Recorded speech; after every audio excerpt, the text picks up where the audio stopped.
Bismillahirrahmanirrahim. Assalamualaikum warahmatullahi wabarakatuh. Alhamdulillahi rabbil alamin. Wassalatu wassalamu ala ashrafil anbiya wal mursalin wa ala alihi wa ashabihi ajma'in. Amma ba'du. Di Kultum kali ini kita akan mengangkat tema tentang puasa dan kesederhanaan. Hidup itu tidak terlepas dari dua hal.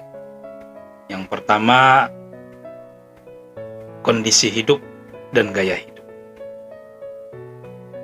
Kondisi hidup itu bisa miskin, bisa kaya. Dan gaya hidup itu sederhana dan berlebihan. Kondisi hidup itu bisa diubah. Jadi ada yang dari miskin bisa menjadi kaya. Atau bahkan yang kaya bisa menjadi miskin. Dan gaya hidup itu adalah karakter, style yang dimiliki oleh seseorang.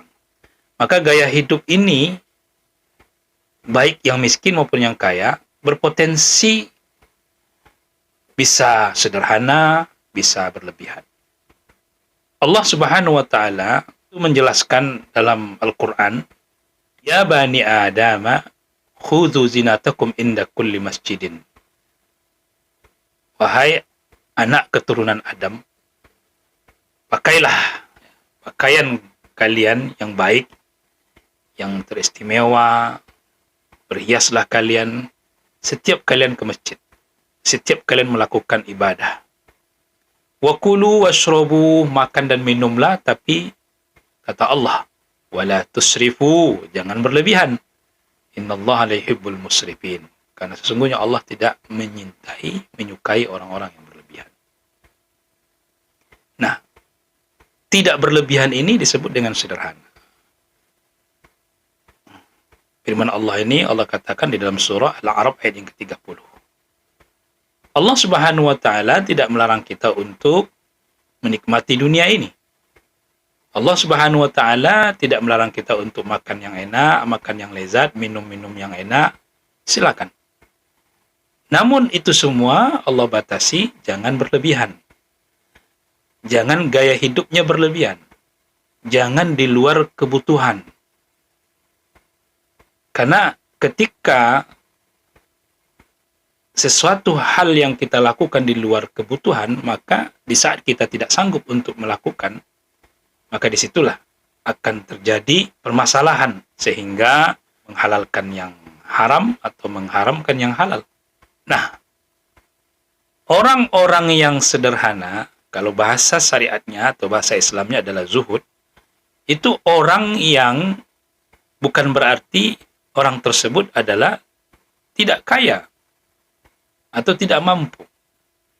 Karena antara istilah miskin atau kaya, jika dunia itu digenggam dalam hati, maka itu sama derajat orang ini. Sama-sama dunia itu dijadikan sebagai tujuan.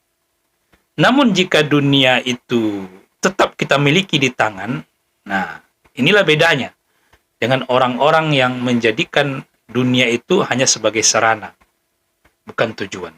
Sarana, jika kaya, maka dia dengan ekonominya, dengan kemajuannya, maka dia bisa kuat ibadahnya, kuat amal solehnya. Jadi dunia itu dijadikan sebagai sarana untuk menopang ibadahnya, akhiratnya. Nah, ketika dunia ini digenggam, dikosongkan dari hati, maka inilah orang yang zuhud. Maka inilah orang yang akan berpotensi hidup sederhana, gaya sederhana. Maka orang yang gaya sederhana ini, itu belum tentu selaras sejalan dengan orang miskin. Karena ada juga orang miskin yang hatinya penuh dengan keinginan-keinginan syahwat, hawa nafsu untuk menguasai dunia ini dengan tujuan duniawi, untuk menikmati dunia dan akhirnya melupakan akhirat. Dan begitu juga hidup sederhana itu belum tentu selaras sejalan dengan orang kaya. Karena ada orang kaya yang juga tidak mau ya kalau mau makan tempat yang mewah-mewah saja, dan bahkan harta yang dimiliki itu ya untuk dia saja, tidak mau berbagi, tidak mau diinfakkan, tidak mau disedekahkan. Nah, Jadi orang yang sederhana itu hanya sejalan selaras dengan orang yang bijak, orang yang arif. Nah, orang yang arif itu adalah orang-orang yang beriman kepada Allah Subhanahu wa taala dan akan berpotensi naik kepada ihsan, orang-orang yang ihsan. Dan itu ada di bulan suci Ramadan. Nah, puasa ini melatih kita untuk menjadi orang-orang yang sederhana. Melatih kita untuk menjadi orang-orang yang tidak berlebihan. Karena kita diatur oleh Allah Subhanahu wa taala.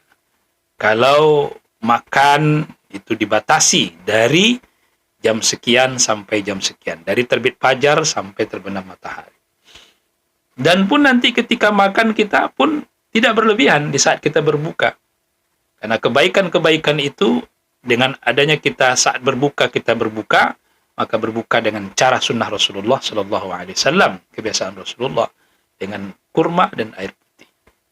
Dia tidak berlebihan. Nah, ini akan mendidik, melatih kita untuk hidup dengan gaya sederhana. Ketika orang hidup sederhana, dia mampu untuk pergi makan ke restoran yang mewah, mengendarai mobil yang mewah, tapi dia lebih memilih ya makan di tempat-tempat yang biasa, atau kalau dia berkendara lebih milih angkot. Dan orang ini bukan disebut orang yang yang tidak menikmati hidup, tapi dia berupaya untuk melatih dirinya hidup sederhana. Ketamakan manusia itu tak terlepas dari peran perut ini.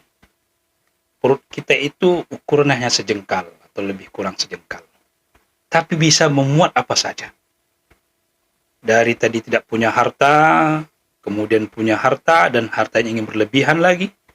Dan dari punya harta, sekarang ingin punya jabatan. Dari punya jabatan, ingin naik lagi jabatannya. Dan itu semuanya adalah muaranya ke perut. Jadi benar kata Rasulullah SAW bahwa syarul wi'a itu adalah batan. Jadi perut inilah tempat penyimpanan yang sangat jelek sekali. Maka jika kita tidak berhati-hati, maka kita akan jatuh kepada ketamakan, kerakusan, dan sehingga ya banyak orang-orang yang menghalalkan cara ya hanya untuk gara-gara perut.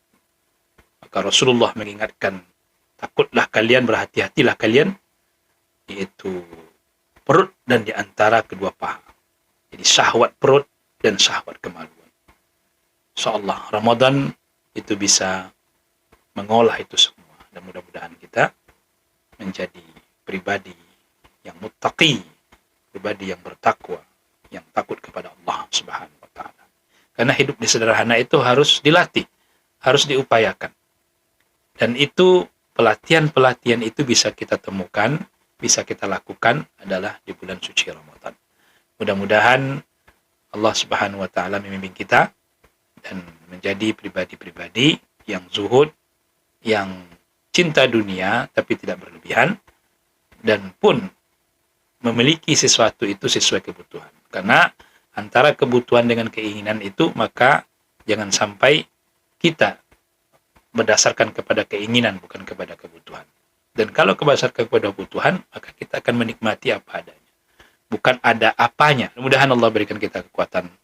Demikian, wassalamualaikum warahmatullahi wabarakatuh.